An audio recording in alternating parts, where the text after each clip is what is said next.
हमारी सरकार ने भू अर्जन को लेकर भी एक ऐतिहासिक निर्णय लिया है। अब किसानों को उनकी भूमि के बदले 4 गुना तक मुआवजा दिया जाएगा। यह निर्णय किसानों के अधिकारों की रक्षा और उनके भविष्य को सुरक्षित रखने के प्रति हमारी प्रतिबद्धता को दर्शाता है।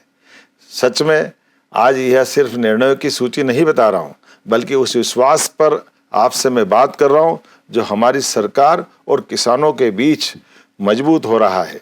सिंचाई सुविधाओं का विस्तार, फसल विविधीकरण को बढ़ावा देना, आधुनिक कृषि तकनीकों का प्रसार, इन सभी क्षेत्रों में हम निरंतर आगे बढ़ रहे हैं। किसान हमारी अर्थव्यवस्था की रीढ़ है। ऐसे में देश में पहली बार ऐसा हो रहा है कि मध्य प्रदेश सरकार ने दलहन फसल, उड़द और तिलहन फसल सरसों के उत्पादन को बढ़ावा देने के लिए बड़ा कदम उठाया। उड़द को तय समर्थन मूल्य पर खरीदा जाएगा और किसानों को तय समर्थन मूल्य के अतिरिक्त खरीदी गई उड़द पर 600 रुपये क्विंटल की बोनस राशि देने का भी निर्णय किया है। मध्य प्रदेश में सोयाबीन की भावांतर योजना की सफलता के बाद सरसों पर भी भावांतर योजना लागू करने की घोषणा के फलस्वरूप बाजार में वृद्धि फसल की हुई है। ये बताता है कि किसानों को सरसों का दाम MSP से भी ऊपर अगर मिल रहा है तो ये भावांतर योजना की सफलता का परिणाम है।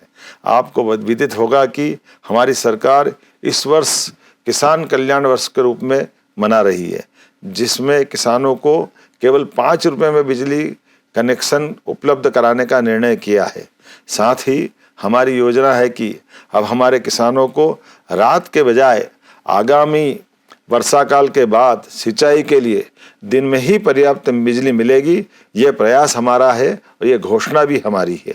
कृषक मित्र योजना में 90% सब्सिडी पर किसानों को सोलर पंप देश में पहली बार हमारे प्रदेश मध्य प्रदेश में दिए जा रहे हैं, जिससे किसानों के मामले में किसानों की आय बढ़े, किसान आत्मनिर्भर बने।